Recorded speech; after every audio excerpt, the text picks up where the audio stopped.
What happens when an old man, who has just given everything he owns to the young couple he loves, like his own children, quietly disappears to live alone in a forgotten house at the edge of the village?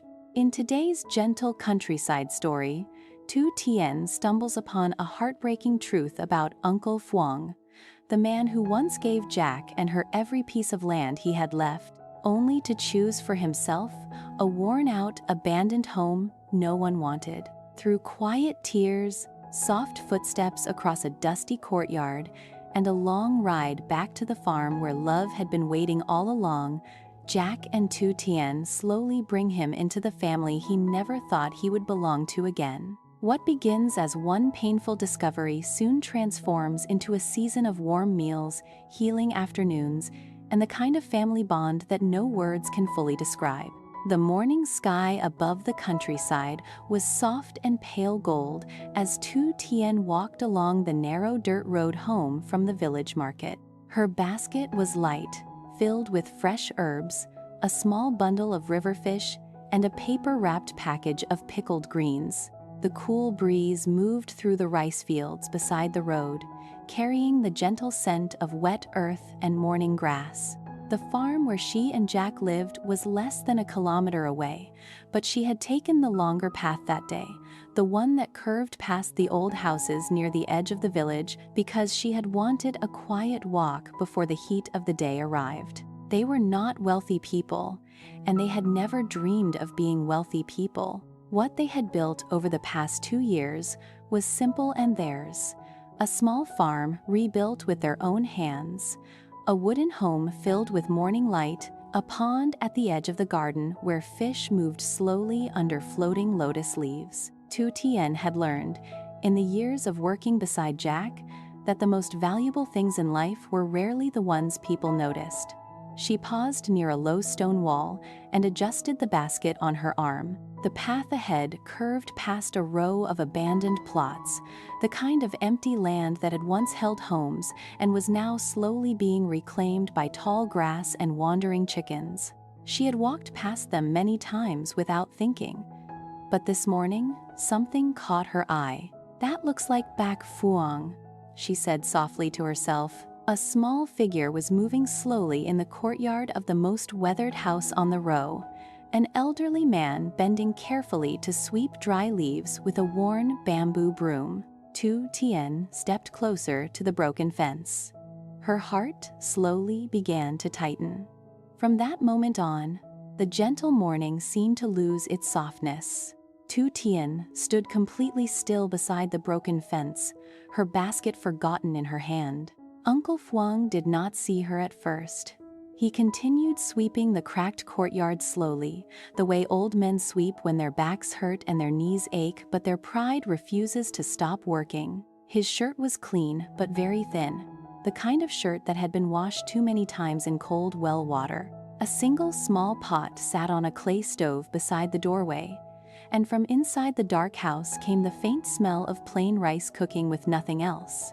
Tu Tien's hand tightened around the handle of her basket. She thought of the warm wooden kitchen back at the farm, of the herbs hanging in neat bundles, of the soft mattress in the spare room they kept ready for guests. She thought of Bac Phuong sitting at their table months ago, signing the papers that gave them everything he had left, smiling quietly, telling them only that Ly had asked him to do it. She had not known. None of them had known. A neighbor walking past the fence stopped beside her, an older woman with a basket of greens balanced on her shoulder. "You know him, daughter?" the woman asked kindly. "Yes," Tu Tien said softly. "How long has he been here? Almost 2 weeks, I think. He rents that little place for 200,000 a month. Quiet old man. Keeps to himself. Pays his rent on time." Tu Tien lowered her eyes. She did not trust her voice. The older woman walked on, and Tu Tien stood alone again at the fence, watching the small figure of Bac Phuong sweeping a courtyard that did not belong to him, in a house he should never have had to live in. She wiped her cheek with the back of her wrist before the tear could fall.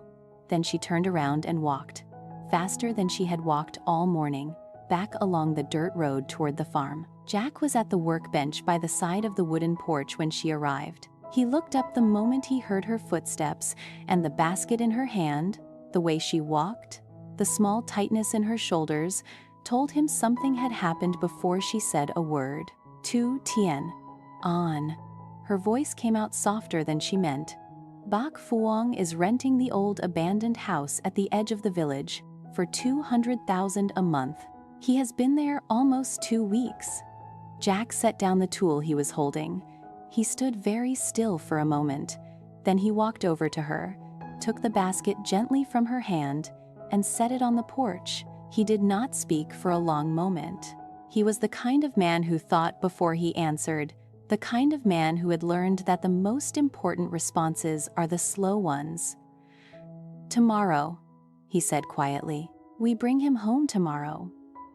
Tu Tien nodded.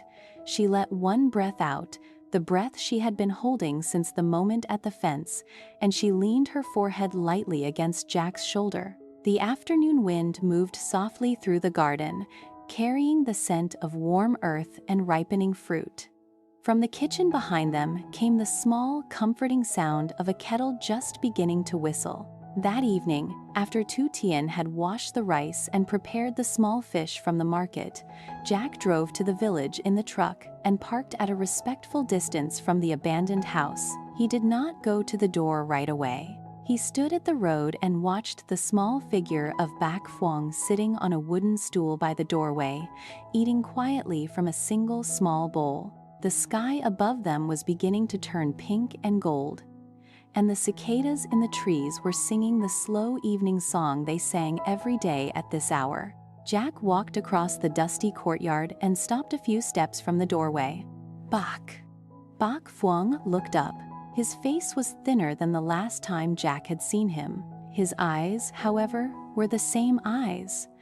The eyes of a man who had been quietly preparing for the rest of his life alone.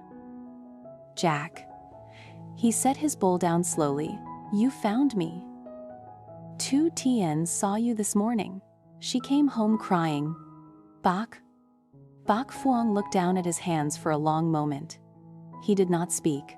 There was no shame in his face, only the quiet weight of a man who had made a choice he believed was correct and had not expected anyone to notice. I did not want to be a burden, he said finally. Jack sat down on the small wooden step beside him.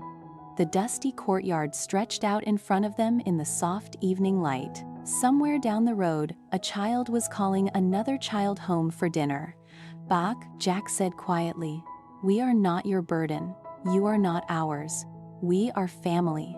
That is the only word for what we are. And family does not live in an abandoned house when there is a warm room waiting at home. Bak Phuong's hand trembled very slightly on his knee. He kept his eyes on the courtyard. He did not answer immediately. Come home with us tomorrow, Jack said. Tu Tien has already started preparing your room. A long silence. The cicadas in the trees grew quieter as the light faded. The first soft stars began to appear above the rice fields. Bak Phuong nodded once. Slowly, the way a man nods when he has been carrying something heavy for a very long time and has just been told he can set it down. Tomorrow, he said softly, I will be ready tomorrow. The next morning came with the kind of golden light that only countryside mornings know.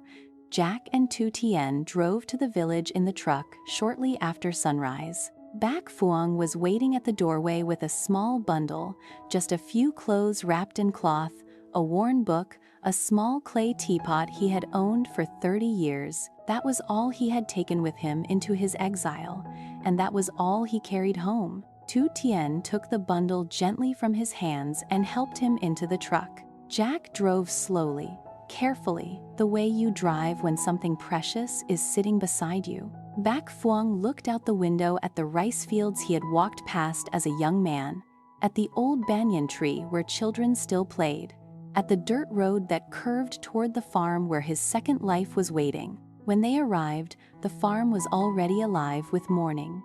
The chickens were moving slowly around the yard. The dogs ran to greet the truck.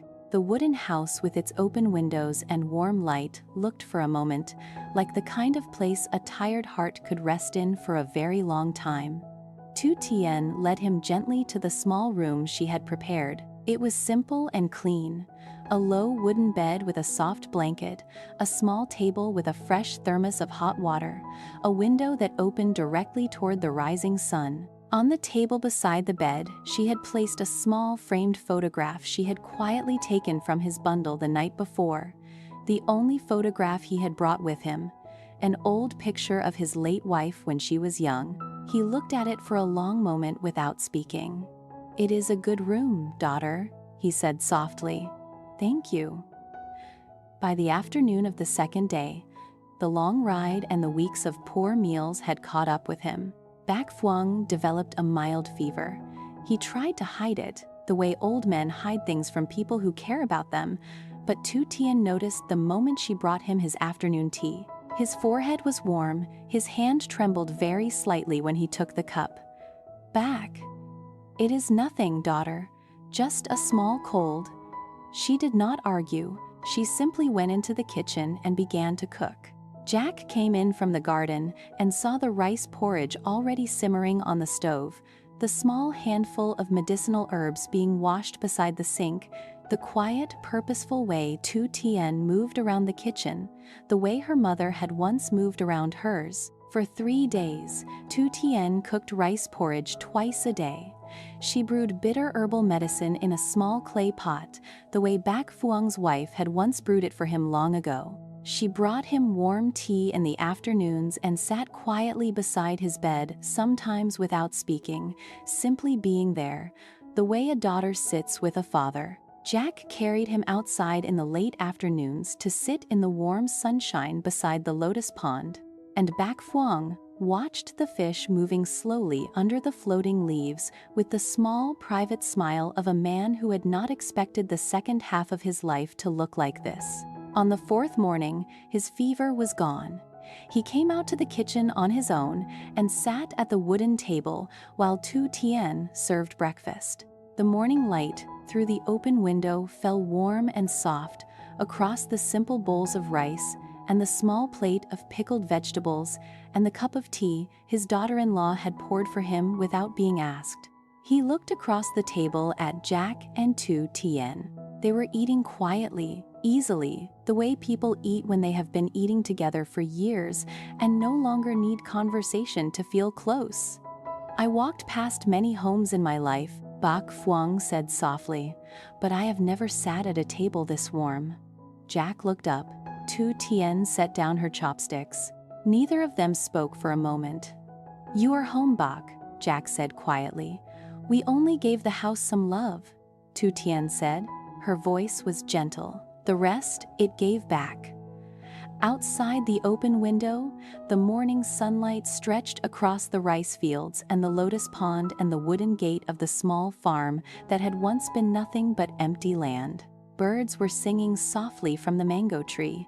The cicadas were beginning their slow afternoon song. And inside the warm wooden kitchen, 3 people who had each walked a long and lonely road sat together at one simple table, sharing one simple meal, and finding in each other the family they had each been quietly hoping for. Bac Phuong picked up his teacup with steady hands. He took one slow sip, then he looked out the window at the lotus pond, glowing softly in the morning light, and for the first time in many, many years, he allowed himself to smile.